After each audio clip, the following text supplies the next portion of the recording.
since I bought this Cayenne, I've just been driving it.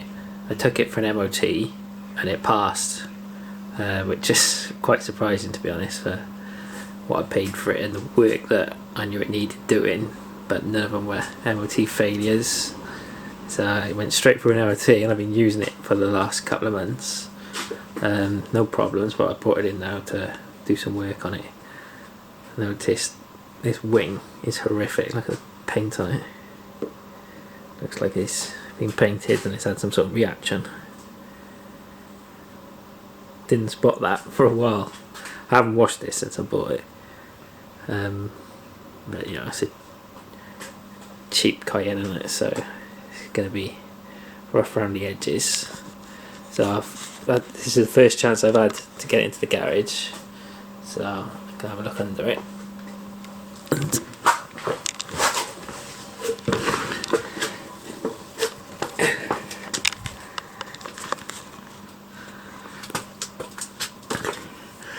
Now, it had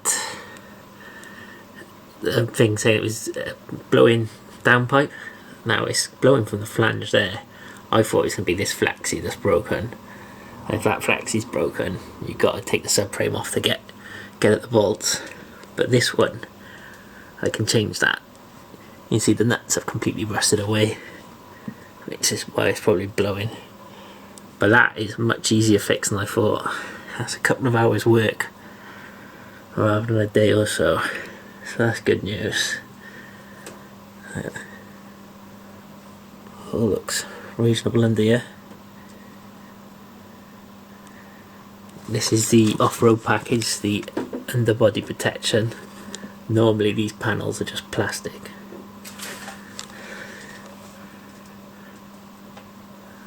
That's the sill protectors. So this is the lock-in rear diff.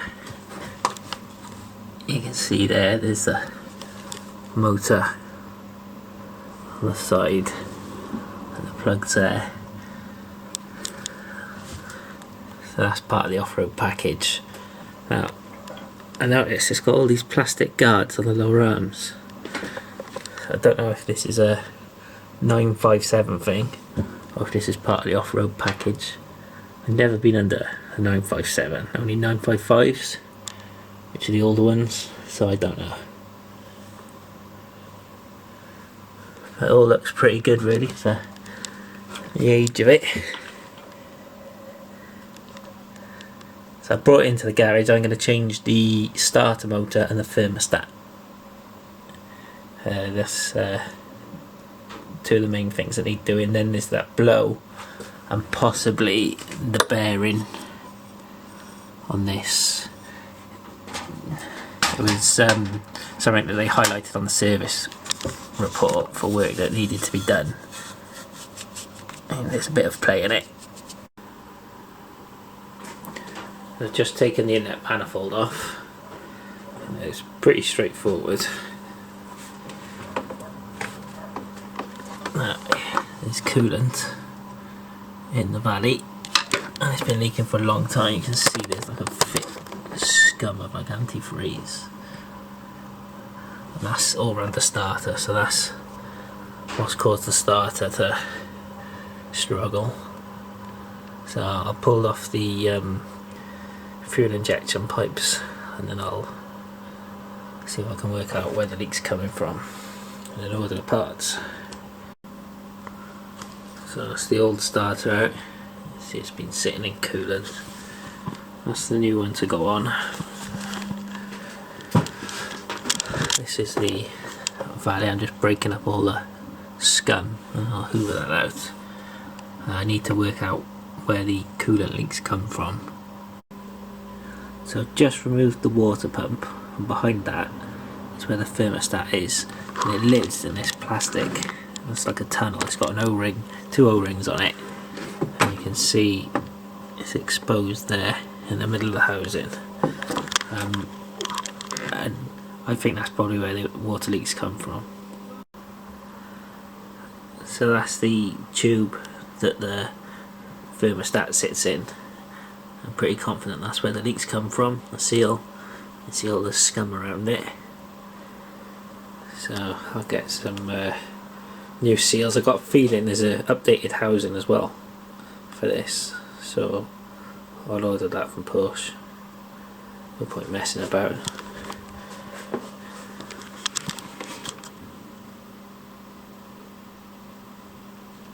Got my order from Porsche. You know you pay too much when it comes in a fancy bag like that.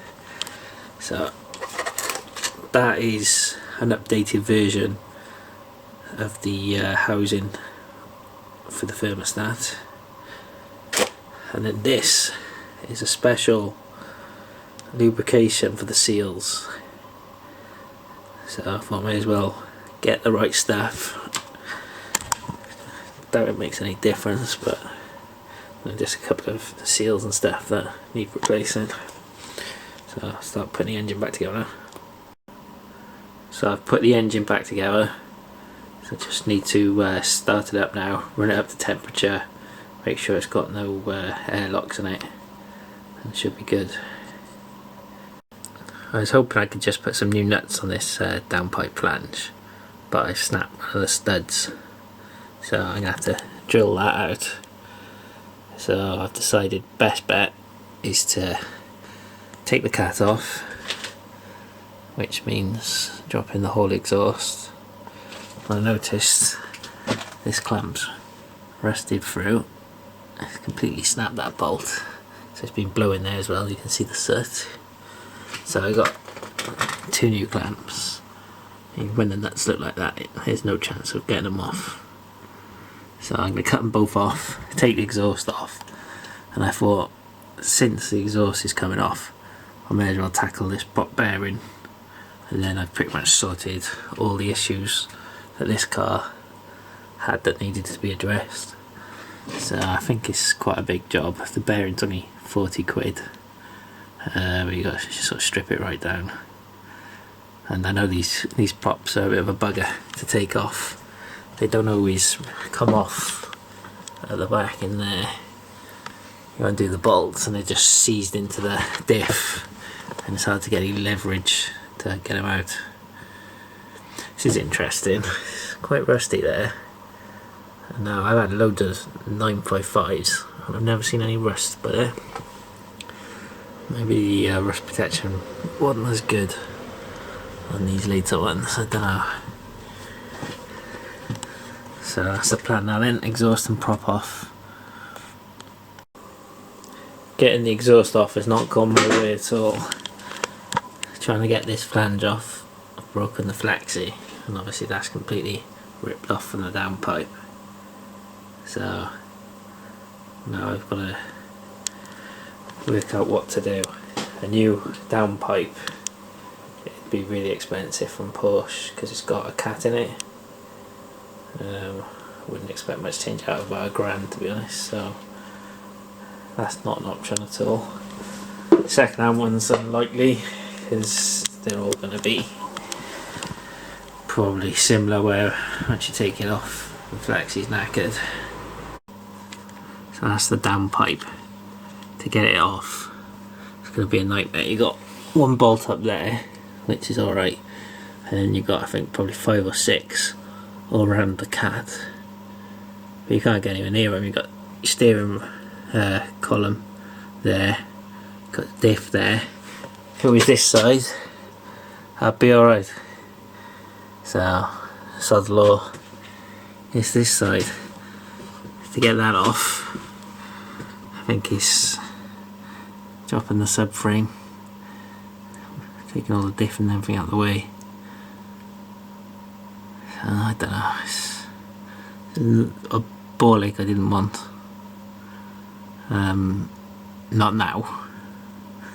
It's kind of sprung upon me. I'd have planned for it maybe, but now I've got to sort something out quick because the car's obviously off the road. I've also managed to snap off one of the bolts that holds the gearbox mount. I've removed loads of these and I've never had one that's seized like that, so typical. That's something else to do. It's putting up a bit of a fight now, this car. I thought it was going to be easy. So yeah, this prop bearing's no good. So I'm starting to hammer this cup off so I can get to the CV joint, and then this bit here, that's what was inside there, so I need to pull that bearing off. Now I'm doing this in situ because I can't get the drive shaft out of the diff. It's they're always hard to get them out, and normally I'm brutal with them, which usually means wrecking that end cup, and I don't want to wreck that, so I'm gonna just leave it as it is and see if I can do it. But yeah, I've got enough space, I think, so see how it goes. So I've peeled back that cover, and then in there you got brass circlip, so I opened that up and then just started tapping it out, put a couple of marks, a bit of paint on it, just so I line it back up afterwards, because if it's wrong I'll probably get a vibration or something like that, so it needs to go back on the exact same spline. So that CV joint stays in there now, so this half of the shaft just pulls out, and then I've got to replace that. I've got to pull that bearing off and replace it. So that's the prop finished.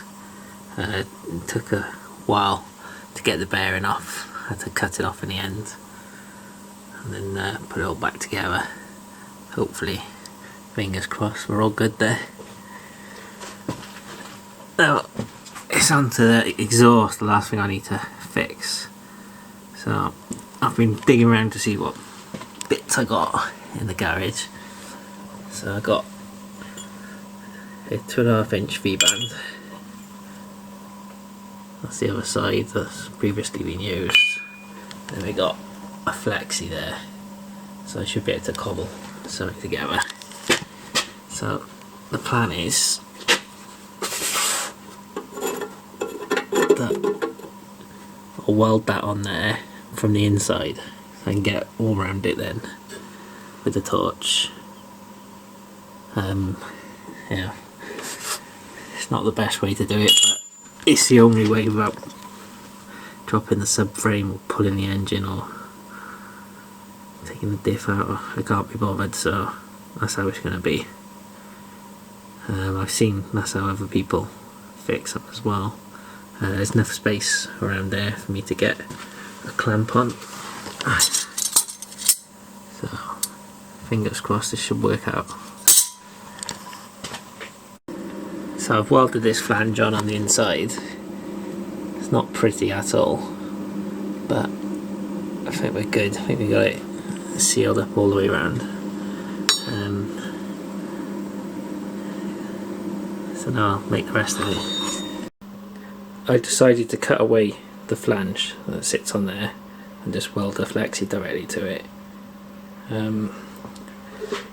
So now just fit it up and hope it's sealed.